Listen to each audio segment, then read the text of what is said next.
There were times when computers were bulky.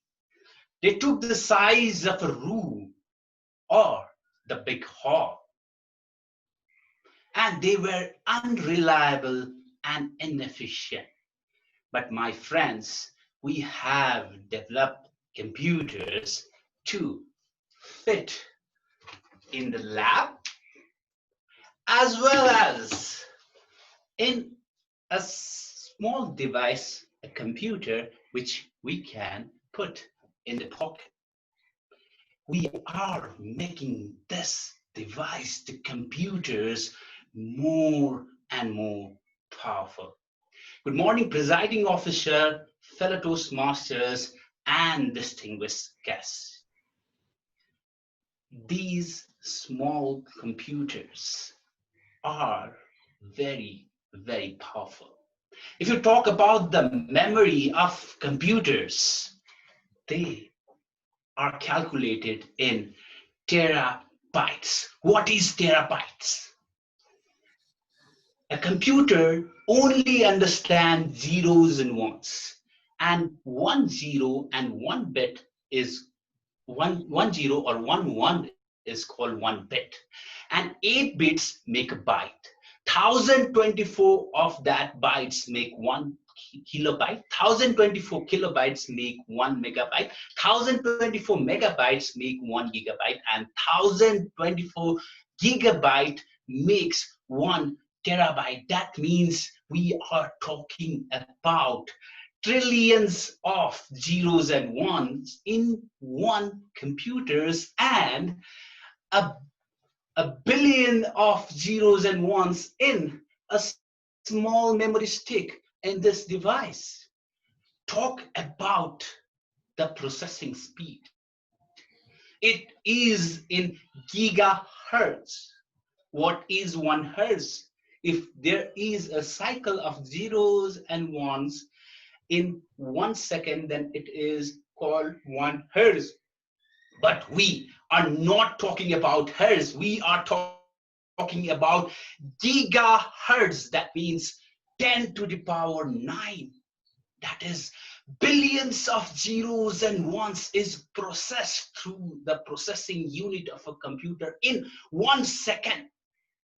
That's why their speeds are calculated not in millisecond, not in microsecond, but nano and picoseconds. They are extremely efficient, extremely fast, and they also are a diligent machine which do not get tired like us. But still, my friend, we are still the masters of this device. We still rule them. Why? Because they do not have a capability to think by themselves. But that is the past. Now we are trying to develop the computers to think by themselves. We are making them more powerful. These have very, very good advantages. First, they will make the rational decisions. And there is a field of expert systems as well, where the computers are replacing the experts. One of the examples is called the Mycene, the earliest expert system, where the knowledge of experts are stored and try to predict which bacteria cause the infection. Scientists are trying to develop into a more bigger system where the computers will act as an expert.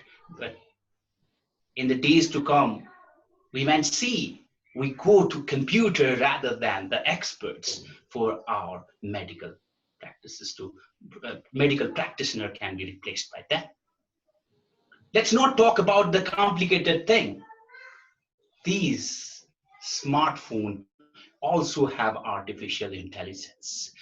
Predictive text, Google Talk, yes, Google Talk, predictive text, Siri, all uses artificial intelligence.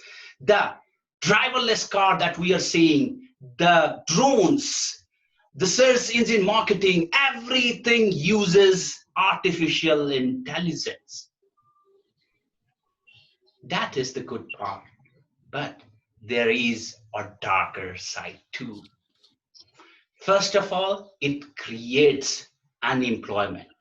Yes, the introduction of computer and machines have created unemployment of the common man. But now we are talking about experts which can be replaced by the field of artificial intelligence. Not that much. If anyone has watched the movie I, Robot by Will Smith, can you say in the chat box? I can see the chat box. So if not I, Robot of the Will Smith, you might have also gone through the robot film, watch the robot film of Aishwarya Rai and Rasnika. How many of you have seen it? Yes, many of it. Where it has shown that what happens if you give the machine the power to think. They would know that they are powerful and they can take over the world, and that can be the end of human civilization itself. To conclude, fellow Toastmasters and guests, artificial intelligence, we are developing artificial intelligence to make our life easier, to make our work easier. But my friend, we should know that this field of science has the ability to destruct the human civilization itself. So for the development of this field of science, we have to be extra cautious. Over to you.